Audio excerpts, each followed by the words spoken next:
Dairy ಕಟ್ಟಡದ pillar ಬಿದ್ದು ಶಾಲಾ ಬಾಲಕ ಸಾವು.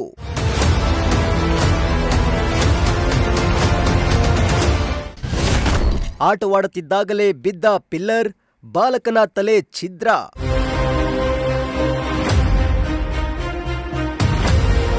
ಆಟವಾಡುತ್ತಿದ್ದ ಶಾಲಾ ಬಾಲಕನ ಮೇಲೆ ಏಕಾಏಕಿ ನಂದಿನಿ ಡೈರಿ ಕಟ್ಟಡದ ಪಿಲ್ಲರ್ ಕುಸಿದು ಬಿದ್ದು ಬಾಲಕ ಸ್ಥಳದಲ್ಲೇ ಮೃತಪಟ್ಟಿರುವ ದಾರುಣ ಘಟನೆ ಚಿಕ್ಕನಾಯಕನಹಳ್ಳಿ ತಾಲೂಕಿನಲ್ಲಿ ನಡೆದಿದೆ.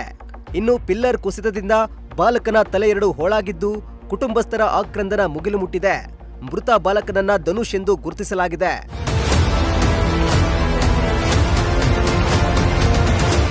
ತುಮಕೂರು ಜಿಲ್ಲೆಯ ಚಿಕ್ಕನಾಯಕನಹಳ್ಳಿ ತಾಲೂಕಿನ ಹಂದನಕೆರೆ ಹೋಬಳಿಯ ಮತಿಘಟ್ಟ ಗ್ರಾಮ ಪಂಚಾಯಿತಿ ವ್ಯಾಪ್ತಿಯ ಬಿಳಿಗಿಹಳ್ಳಿ ಗ್ರಾಮದಲ್ಲಿ ಇಂದು ಬೆಳಗ್ಗೆ ಈ ದುರ್ಘಟನೆ ನಡೆದಿದೆ. ಗ್ರಾಮದ ಕಿರಿಯ ಪ್ರಾಥಮಿಕ ಪಾಠಶಾಲೆಯ ಸಮೀಪದಲ್ಲಿರುವ ನಂದಿನಿ ಡೈರಿ ಕಟ್ಟಡದ ಬಳಿ ಧನುಷ್ ಸೇರಿದಂತೆ ಕೆಲ ಮಕ್ಕಳು ಆಟವಾಡುತ್ತಿದ್ರಂತೆ. ಈ ವೇಳೆ ಕಟ್ಟಡದ ಪಿಲ್ಲರ್ ಒಂದು ಏಕಾಏಕಿ ಕುಸಿದು ಬಾಲಕ ಧನುಷ್ ಮೇಲೆ ಬಿದ್ದಿದೆ. ಪಿಲ್ಲರ್ ನೇರವಾಗಿ ಬಾಲಕನ ತಲೆಯ ಮೇಲೆ ಬಿದ್ದ ಪರಿಣಾಮ ಬಾಲಕನ ತಲೆ ಛಿದ್ರವಾಗಿದ್ದು ಸ್ಥಳದಲ್ಲೇ ಪ್ರಾಣ ಬಿಟ್ಟಿದ್ದಾನೆ. ಈ ಘಟನೆಯಿಂದ ಇಡೀ ಗ್ರಾಮವೇ ಬೆಚ್ಚಿ ಬಿದ್ದಿದ್ದು ಬಾಲಕನ ಕುಟುಂಬಸ್ಥರ ಆಕ್ರಂದನ ಮುಗಿಲು ಮುಟ್ಟಿದೆ. ಕಿರಣ್ ರವರೇ, ಇಲ್ಲಿ ಬೆಳಗ್ಗೆ ಈ ದುರ್ಘಟನೆಗೆ ಏನು ಕಾರಣ, ಯಾವ ರೀತಿ ಆಯಿತು, ಹೆಂಗಾಯಿತು? ಸರ್, ಮಗು ಬಂದು 4ನೇ ತರಗತಿ ಯಥಾಸ್ಥಿತಿ ಬೆಳಗ್ಗೆ ಮನೆಯಿಂದ ಶಾಲೆಗೆ ಬಂದಿದೆ. ಶಾಲೆ ಆವರಣದಲ್ಲಿ ಬಂದು ಆಟ ಆಡ್ಬೇಕಾದ್ರೆ ಟೈಮ್ ಇರ್ತಾರೆ, ಬೆಲೆ 10 ನಿಮಿಷ. ಅಷ್ಟರೊಳಗೆ ಒಂದು ಪಕ್ಕದಲ್ಲೇ ಹಲುತ್ಪಾಗ ಸಹಕಾರ ಸಂಘ ಬಿಲ್ಡಿಂಗ್ ಇದೆ. ಆ ಬಿಲ್ಡಿಂಗಲ್ಲಿ ಏನಾಗಿದೆ ಅಂತಂದರೆ, ಈ ಒಂದು 3 ಪಿಲ್ಲರ್ ಹಾಕಿದ್ದಾರೆ. ಅದ್ರ ಪಕ್ಕ ಆ 3 ಪಿಲ್ಲರ್ಗೆ ಕೆಳಗಡೆ ಬೇಸ್ಮೆಂಟ್ ಮಾಡಿ ನೀಟಾಗಿ ಸ್ಟೀಲ್ ಹಾಕಿ ಕಟ್ಟಡ ಮಾಡಿದ್ದಾರೆ. ಅದ್ರ ಪಕ್ಕದಲ್ಲಿ ಯಾರೋ ಶಾಸ್ತ್ರಿ ಮತ್ತು ವಾಸ್ತವ ಅದನ್ನೇ ಹೇಳ್ತಾರಲ್ಲ, ಆ ಥರ ಅದಕ್ಕೆ ಯಾವುದೇ ರೀತಿ ಸಪೋರ್ಟ್ ಇಲ್ಲದೆ ಸುಮ್ಮನೆ ಪಕ್ಕಕ್ಕೆ ನಿಲ್ಲಿಸಿದ್ದಾರೆ. ಇಲ್ಲಿ ಸಮಾಜದಲ್ಲಿ ಏನಾಗ್ತೈತೆ ಅಂದರೆ ಎಲ್ಲ ಶಾಸ್ತ್ರ ಕೊಟ್ಟವ್ರು ಶಾಸ್ತ್ರಿಗಳಿಗೆ ಅಪ್ಪಮ್ಮ ಕೊಟ್ಟವ್ರು ಯಾರೂ ಆಗಿಲ್ಲ. ಇವತ್ತು ನೋಡಿ, ಈ ಅನಾಹುತ ನಮಗೆ ತುಂಬ ನೋವು ತಂದಿದೆ. ಒಂದು ಮಗು 4ನೇ ತರಗತಿದ್ದು ಆ ಪಿಲ್ಲರ್ ನಿಲ್ಲಿಸಿದ್ದಾರೆ. ಎಷ್ಟು ನಿರ್ಲಕ್ಷ್ಯ ಇದೆ ಅಂತಂದರೆ, ಇದು ನೇರ ಹೊಣೆ ಡೇರಿದೆ. ಯಾಕೆಂದರೆ ಅವ್ರ ತಂದೆ ತಾಯಿಗಳು ನೋಡೋಕ್ಕಾಗ್ತಾಯಿಲ್ಲ. ಈ ಪರಿಸ್ಥಿತಿ ಯಾವ ತಂದೆ ತಾಯಿಗೆ ಬರ್ಬೋದು, ಯಾವ ಮಕ್ಳಿಗೆ ಬರ್ಬೋದು. ಇವತ್ತಿನ ಪರಿಸ್ಥಿತಿ ಆ ಮಗು ಕಳ್ಕೊಂಡ್ರೆ ಆಕ್ರಂತ ನಮ್ಮ ಕೈಲಿ ನೋಡೋಕ್ಕಾಗ್ತಿಲ್ಲ, ಅಷ್ಟು ಬೇಜಾರಾಗಿದೆ. ನೀವು ಕೂಡಲೇ ಈ ತಕ್ಷಣ ಇದಕ್ಕೇನು ಆ ಮಗು ಒಳ್ಳೆ ನ್ಯಾಯ ಒದಗಿಸ್ಕೊಡಿ, ಆ ಕುಟುಂಬಕ್ಕೆ ಒಳ್ಳೆ ಪರಿಹಾರ ಕೊಡಿಸಿ ದಯಮಾಡಿ. ಮತ್ತು ನಮ್ಮ ಇಡೀ ರಾಜ್ಯದಲ್ಲಿ ಯಾವ ಥರ ಇಂಥ ದುರ್ಘಟನೆ ನಡೆದಿಲ್ಲ, ನಡೀಲೂಬಾರ್ದು.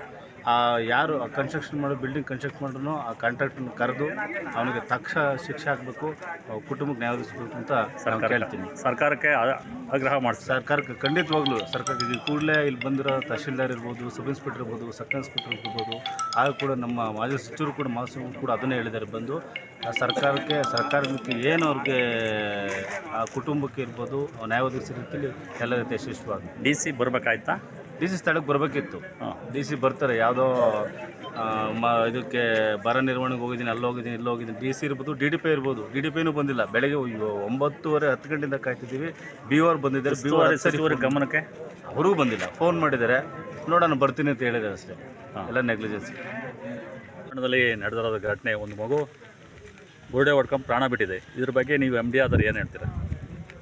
ಇಲ್ಲ, ಇದು ನಡಿಬಾರ್ದಾಗಿತ್ತು. ತುಂಬ ಅನ್ಫಾರ್ಚುನೇಟು, ಆಕಸ್ಮಿಕವಾದ ಘಟನೆ ಇದು.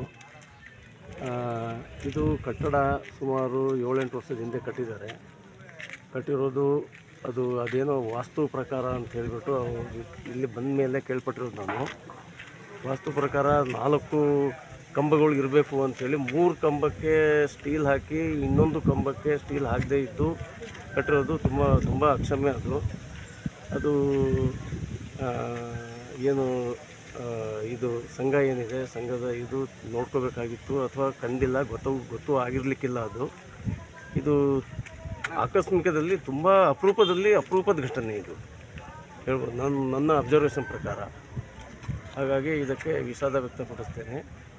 ಮುಂದೆ ನಮ್ಮ ಆಡಳಿತ ಮಂಡಳಿ ಇದೆ ಮತ್ತು ಸೊಸೈಟಿ ಇದೆ, ಏನು ಪರಿಹಾರಕ್ಕೆ ಏನಿದೆ ಅದನ್ನು ನಾವು ಯಾರು ಹೊಣೆ ಸಾಯಿದೆ ಮಗಿಗೆ ನಿರ್ಧಾರ ಮಾಡ್ತೀವಿ.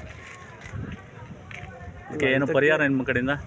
ಅಲ್ಲ, ಸರಿಯಾದ ತನಿಖೆ ಆಗಬೇಕು. ಯಾರು ಕಾಂಟ್ರಾಕ್ಟರ್, ಅವನು ಹೆಂಗೆ ಕಟ್ಟ, ಏನು ಎಂಥದ್ದು ಅಂತ ಹೇಳ್ಬಿಟ್ಟು. ಈಗ ಹೊಸ ಬಾಡಿ ಇರ್ಬೋದು, ಸಂಘದಲ್ಲಿ ಯಾರು ಅಧ್ಯಕ್ಷರು, ಅದು ಆಡಳಿತ ಮಂಡಳಿ ನನಗೂ ಕರೆಕ್ಟಾಗಿ ಎಲ್ಲ ತಿಳ್ಕೊಬೇಕಾಗಿದೆ. ಈಗ ಅದು ತಿಳ್ಕೊಂಡು ರಿಯಾಕ್ಷನ್ ಏನಿದೆ ಮಾಡೋಣ. ಏನು ಮುಂದೆ ಏನು ಮಾಡ್ತೀರಾ? ಅಲ್ಲ, ಆಡಳಿತ ಮಂಡಳಿ ಇದೆ. 21ನೇ ತಾರೀಕು ನಮ್ಮದು ಬೋರ್ಡ್ ಇದೆ, ಆಡಳಿತ ಮಂಡಳಿ ಸಭೆ ಇದೆ. ಆ ಸಭೆಗೆ ವಿಚಾರ ಮಂಡನೆ ಮಾಡ್ತೀವಿ. ಅಲ್ಲಿ ನಿರ್ಧಾರ ಆಗುತ್ತೆ. ತಮ್ಮ ಹೆಸರು? ನನ್ನ ಹೆಸರು ತಿಮ್ಮನಾಯ್ಕ. ಸದ್ಯ ಘಟನೆ ನಡೆದ ಸ್ಥಳದಲ್ಲಿ ಇದೀಗ ಆತಂಕದ ವಾತಾವರಣ ನಿರ್ಮಾಣವಾಗಿದ್ದು, ವಿಷಯ ತಿಳಿಯುತ್ತಿದ್ದಂತೆ ಘಟನಾ ಸ್ಥಳಕ್ಕೆ ಹಂದನಕೆರೆ ಪೊಲೀಸರು ಹಾಗೂ ಸಂಬಂಧಪಟ್ಟ ಅಧಿಕಾರಿಗಳು ಸ್ಥಳಕ್ಕೆ ಭೇಟಿ ನೀಡಿ ಪರಿಶೀಲನೆ ನಡೆಸಿದ್ದಾರೆ. ಇನ್ನು ಶಾಲೆಯ ಪಕ್ಕದಲ್ಲಿ ಅಪಾಯಕಾರಿ ಸ್ಥಿತಿಯಲ್ಲಿದ್ದ ಕಟ್ಟಡದ ಬಗ್ಗೆ ಮುನ್ನೆಚ್ಚರಿಕೆ ಕ್ರಮ ಕೈಗೊಳ್ಳದಿರುವುದೇ ಈ ಘಟನೆಗೆ ಕಾರಣ ಎಂದು ಗ್ರಾಮಸ್ಥರು ಆರೋಪಿಸಿದ್ದು, ಕೂಡಲೇ ಸಮಗ್ರ ತನಿಖೆ ನಡೆಸಿ ತಪ್ಪಿತಸ್ಥರ ವಿರುದ್ಧ ಕ್ರಮ ಕೈಗೊಳ್ಳಬೇಕು ಎಂದು ಸ್ಥಳೀಯರು ಆಗ್ರಹಿಸಿದ್ದಾರೆ. Bureau report, Prajashakti TV, Chiknayakanahalli.